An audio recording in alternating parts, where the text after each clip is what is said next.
안녕하세요. 심선생 페이지의 심선생입니다.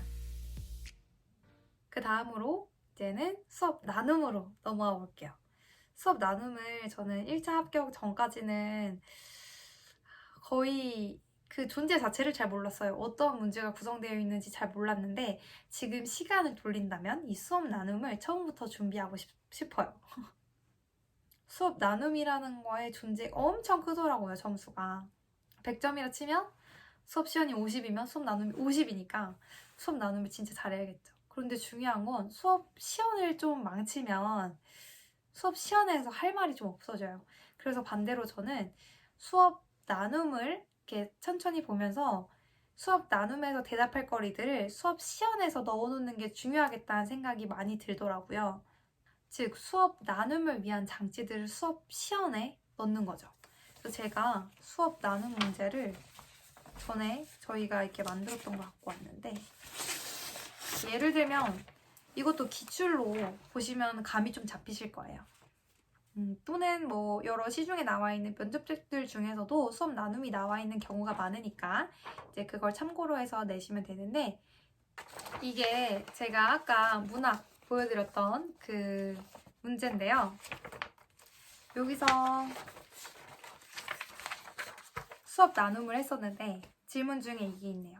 배움에서 소외되는 학생이 없도록 사용한 전략을 말하고 이와 관련하여 공평한 배움을 추구하기 위해 수업에서 피드백을 어떻게 활용할 것인지 구체적으로 말씀해 주세요. 라고 적혀 있어요. 여기에 대해서 제가 했던 대답은, 제가 아까 수업 시연에서 항상 매 활동이 끝날 때마다 질문을 했다고 했잖아요. 이해가 안 되는 또는 뭐 질문이 있는 친구 있느냐 하는 식으로 항상 물어봤다고 했죠. 얘기할 거리가 있는 거죠, 여기서. 그리고 또 모둠 활동을 항상 했는데 이때마다 순회지도를 했다고 했잖아요. 순회지도를 하면서 그리고 항상 피드백을 넣었어요. 어려움이 있는 모둠에 가서 피드백을 하는 장면을 넣었기 때문에 이 두 가지를 이야기를 할 수가 있었습니다. 그런데 역으로 생각을 해보면 이 수업 나눔, 이 기출에 있는 수업 나눔들을 좀 이렇게 모아서 보시고 그것들을 보면서 그걸 수업의 장치로 넣는 거죠. 자, 배움에서 소외되는 학생이 없도록 하는 전략, 이 수업에 있어야겠다. 그러면 이걸 알고 있으면 처음에 문제를 분석할 때부터 이걸 철저히 계산해서 넣어서 수업 시연을 하면 훨씬 이 수업 나눔까지 완벽한 수업을 만들 수가 있겠죠. 찍어둔 영상이 날아가는 바람에 영상 없이 목소리로 조금만 더 설명을 덧붙여 보도록 하겠습니다. 네, 제가 수업에 대한 답을 구성을 할 때는요. 아무래도 수업 나눔 같은 경우에는 대략 3개 정도의 질문을 10분 안에 대답을 하면 되는 것이기 때문에 한 문제당 3분 내외로 답변을 하면 됩니다. 그런데 이게 제가 생각할 때는 이제 수업 나눔 같은 경우에는 꼭 10분을 다 채워서 말한다라고 하기보다는 8분에서 9분 정도로 정말 내가 수업에서 사용했던 전략 또는 내가 수업에서 아쉬웠던 부분들을 정확하게 전달을 하는 게 굉장히 중요하다고 생각을 해요. 수업 나눔이라는 게 사실은 학교 현장에서 실제 교사가 자신의 수업을 동료와 나누고 또 내가 내 수업을 스스로 얼마나 잘 성찰할 수 있고 이걸 발판을 삼아서 앞으로 얼마나 개선할 수 있는 능력을 가진 사람인가라는 걸 보려는 거예요. 그래서 너무 내 수업을 포장하기보다는 정말 솔직하게 내가 무엇을 사용했고 그걸 더 어떻게 발전시킬지에 대해서 늘 생각을 하면 훨씬 좋겠다는 생각이 많이 들어요. 그리고 일단 내가 이 수업을 진행하는 방향이 경기교육의 목표와도 일치해야겠죠. 그래서 제가 원래 이 대답을 구성하는 그런 구조에 대해서 짧게 이야기를 했었는데 이게 날아가서 지금 여기 화면에 보이는 이 질문으로 한번 설명을 드려볼게요. 이 질문에서는 지금 크게는 2가지를 이야기하고 있죠. 내가 배움에서 소외되는 학생이 없도록 사용한 전략은 무엇인지, 그리고 2번째로 피드백을 어떻게 활용할 것인지 이 2가지를 크게 질문을 하고 있어요. 그런데 여기서 소외되는 학생이 없도록 해야 한다라는 것의 가장 큰 기반이 되는 생각은 배움에서 소외되는 학생이 없어야 한다는 거잖아요. 그런데 이걸 잘 생각해보면 경기교육 목표 또는 경기교육 시책에 이런 것들이 다 녹아져 있어요, 사실은. 제가 공부를 했던 2019년이나 2020년에 둘 다 경기교육 목표의 그 약속이라고 해야 될까요? 그 시책의 약속 중에 한 가지가 바로 단 한 명의 아이도 포기하지 않는 교육이었어요. 그래서 저는 3분 안에 이 답변을 완료하더라도 한 문장이라도 뭔가 도입하는 문장이 있었으면 좋겠다. 그래서 기승전결로 답변을 만들었으면 좋겠다라는 생각이 있었어요. 그래서 첫 번째로는 시작을 할 때 바로 제가 사용한 전략을 말하기보다는 내가 이 경기교육의 시책을 잘 알고 이걸 녹이기 위해서 이러한 전략을 사용했다라는 것을 알리기 위해서 답변을 할 때 단 한 명의 아이도 포기하지 않는 교육이 무척이나 중요하다고 생각합니다. 따라서 이러한 단 한 명의 아이도 포기하지 않는 교육을 실천하기 위해서는 우선 배움에서 소외되는 학생이 없도록 교사가 각별히 수업에서 신경을 써야 한다고 생각합니다. 이를 위해 저는 먼저 여기서부터 이제 제가 정말 사용한 전략을 설명을 하면 되죠. 제가 앞서서 말한 것처럼 매 활동이 끝날 때마다 학생들의 이해도를 점검하는 질문을 했습니다.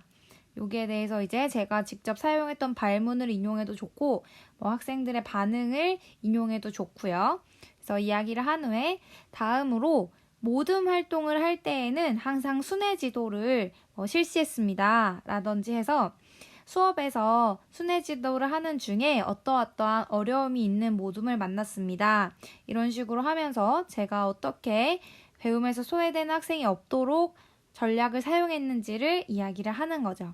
그 다음에 이제 피드백을 어떻게 활용할 것인지가 나오잖아요. 그런데 여기서 이제 단 한 명의 아이도 포기하지 않는 교육을 실천하기 위해서는 앞서 말씀드린 전략뿐만 아니라 학생들의 직접 피드백을 제가 받고 이것을 활용해서 이러이러한 것을 해야 한다 이런 식으로 이제 뭔가 연결고리를 하나 만든 후에 피드백을 어떻게 활용할 것인지 구체적으로 이제 말을 하는 거죠. 이런 식으로 해서 뭔가 이 문제에서 그냥 묻는 것만 기계적으로 대답하기보다는 정말 내가 경기교육 시책에 대해서 알고 그걸 실현하기 위해서 수업을 구성하고 있다는 것. 이러한 느낌을 주려고 노력을 많이 했던 것 같습니다. 또 한 가지 어떤 팁이 있다면 사실 수업 나눔의 가장 중요한 자원이라고 해야 될까요? 그 재료는 수업 시연이잖아요. 그러니까 수업 시연에서 내가 했던 전략들을 바탕으로 혹은 아쉬웠던 점들을 바탕으로 이야기를 해야 되는데 내가 어떤 수업을 했는지 가장 간명하게 보여줄 수 있는 방법은 사실 저는 판서라고 생각을 해요. 앞에서도 이야기를 많이 했었지만 제가 수업에서 무엇을 했는지 수업이 끝나고 남아있는 건 사실 판서밖에 없거든요. 그래서 저는 판서를 할 때 활동 1과 활동 2가 있었다라고 하면 먼저 제가 서 있는 기준으로 했을 때 오른쪽에 활동 1을 쓰고 이제 왼쪽에 활동 2를 쓰는 식으로 진행을 했는데 활동 1을 했으면 활동 1, 활동 제목 예를 들면 내용 파악하기라든지 그러면 내용 파악하기를 쓰고 그 옆에 지금 이게 짝 활동인지 개인 활동인지 혹은 모든 활동인지를 같이 적었어요. 이건 활동 1, 활동 2 둘 다 마찬가지로 활동 1을 쓰고 활동 제목을 쓰고 발문은 이런 식으로 되겠죠. 여러분 활동 1은 우리 짝 활동으로 진행을 할 거예요 라고 이야기했다면 짝 활동으로 할 거예요 라고 말하는 동시에 짝 동그라미 이런 식으로라도 써서 지금 짝 활동인지 어떤 활동인지를 표시를 했습니다. 그리고 그 밑에 당연히 판서를 했고요. 활동 2를 들어갔다라고 하면 활동 2를 적고 활동의 제목 그리고 활동이 만약에 모둠 활동이라고 한다면 그 옆에 모둠 활동이라고 적어놨어요. 그런 식으로 하니까 제가 수업 나눔을 할 때 정말 정신이 없어요. 수업 나눔은 수업이 끝나고 바로 그 앞에 마련된 자리에 앉아서 그 질문은 즉답으로 해야 돼요. 그래서 저도 막 경황이 없는 틈에 제가 의지할 건 제가 수업했던 내용도 생각이 안 나고 판서밖에 없더라고요. 그래서 제가 한 판서들을 보면서 이제 증명을 할 수가 있는 거죠. 제가 여기서 모든 활동을 했지 않냐, 이런 식으로 뭔가 저도 말할 거리가 생기기 때문에 판서를 좀 더 신경 써서 앞으로 판서에 어떤 활동 중인지 좀 더 명확하게 드러나도록 판서를 하면 더욱 좋겠다라는 생각이 많이 듭니다. 또 학생 중심 수업을 어떻게 구성했냐라고 묻는 질문이 나오더라도 판서에 어떤 모둠이 어떤 대답을 했는지가 적혀 있다면 그때는 이제 당당하게 판서를 보면서 이야기를 할 수 있는 거죠. 그러니까 판서를 저도 이렇게 흘끗흘끗 참고를 하면서 좀 더 당당하게 답변을 할 수 있기 때문에 이제 그런 점들을 염두해서 판서를 하면 훨씬 도움이 되지 않을까라는 게 제 생각입니다. 열심히 영상을 찍는다고 찍었는데요.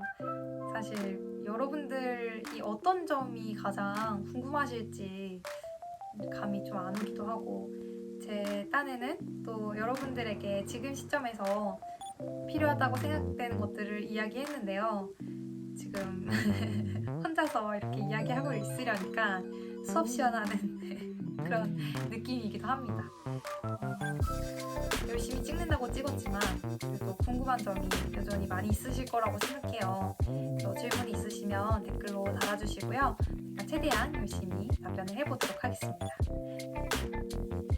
제가 지금 입고 있는 옷이 제 1차 합격자 발표날 입고 있던 옷입니다. 그날 정말 예고 없이 일찍 발표를 해버리는 바람에 밖에 나가는 길에 그것도 이제 핸드폰으로 확인할 수가 없어서 저희 언니를 통해서 합격자 발표 확인을 했습니다. 그러니까 저는 정신없이 밖에 나가고 있던 그날인데 그 날이 되게 생생하게 아직도 기억이 많이 나요. 지금이 제일 많이 지칠 시기예요. 하기도 싫고. 그래서 어쨌든 꿈을 위해서 열심히 하고 있는 거니까 합격의 기운을 드리고자 이 옷을 주섬주섬 꺼내 입었습니다.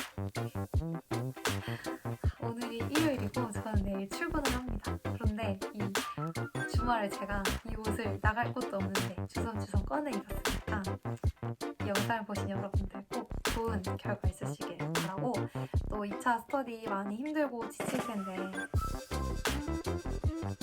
그래도 제가 이렇게 열심히 질문 있으면 이렇게 댓글을 달고 또 뭐 이렇게 필요하면 영상도 찍고 할 테니까